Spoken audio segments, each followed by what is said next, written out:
সত্যি অপূর্ব। কে তুমি? তোমার গানের শ্রোতা। এত সুন্দর তোমার কণ্ঠ। সবাই বলে আমি যখন গান গাই এমন গান আর কেউ গাইতে পারে না। আর আমি যখন ক্লাসে পড়াতেই তখন স্যার বলে আমার চেয়ে ভালো পড়া আর কেউ দিতে পারে না। আবার আমি যখন ঝগড়া করি তখন এমন ঝগড়া আর কেউ করতে পারে না। আর আমি যখন রাগ করি এমন রাগ আর কেউ করতে পারে না। তাই বলছি, চেনা নেই জানা নেই এমন লোক যদি আমার গায়ে পড়ে কথা বলে তাহলে আমি রেগে যাই। আর রাগলে তোমার কপালে দুঃখ আছে। হ্যাঁ, এই শোনো,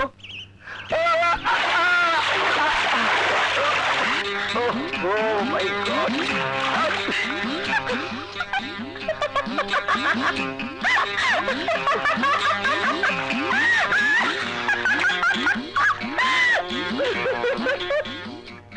তোমার গান, রাগ, ঝগড়া, পড়ালেখা সব কথাই শুনেছি, কিন্তু একটা কথা শুনিনি।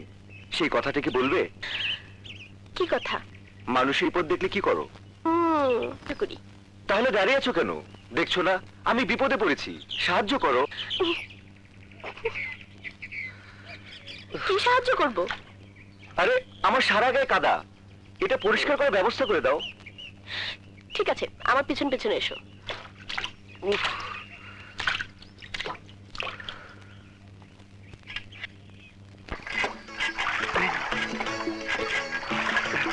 মাথাটা দাও। থ্যাঙ্কস। আচ্ছা, কে তুমি? কি তোমার পরিচয়? তার আগে বলো তুমি কে? আমি ট্রেনের যাত্রী। ট্রেনের যাত্রী? হ্যাঁ। তাহলে এখানে কেন? সামনে নাকি অ্যাক্সিডেন্ট হয়েছে, লাইন কখন ক্লিয়ার হয় বলা যায় না। গাড়িতে বোর হচ্ছিলাম, তাই জায়গাটা ঘুরে দেখছিলাম। এবার বলো তুমি কে? আমি স্টেশন মাস্টারের মেয়ে। আমার নাম বর্ষা। আমি বিশ্ববিদ্যালয়ে অনার্স ফাইনাল পরীক্ষা দিয়ে দেশে ফিরে এসেছি। Honours final? হ্যাঁ, কিন্তু এই ভেজা শরীর আর বেশিক্ষণ থাকলে তুমি ফাইনাল হয়ে যাবে। কিন্তু কি করব বলো? আমার সাথে এসো। এসো।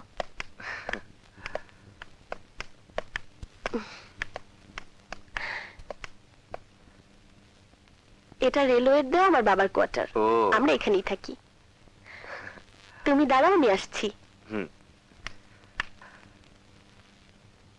বিশ্বে যা কিছু মহান সৃষ্টি চিরকল্যাণকর, অর্ধেক তার করিয়াছে নারী, অর্ধেক তার নর। বাহ, তোমার আবৃত্তির গলা তো বেশ সুন্দর। সুন্দর যার মন, তার কাছে তো সবই সুন্দর লাগে। সুন্দর মনকে সুন্দর মনের লোকেরাই বুঝতে পারে। নাও, ভেজা কাপড়টা বদলে ফেলো। থ্যাঙ্কস।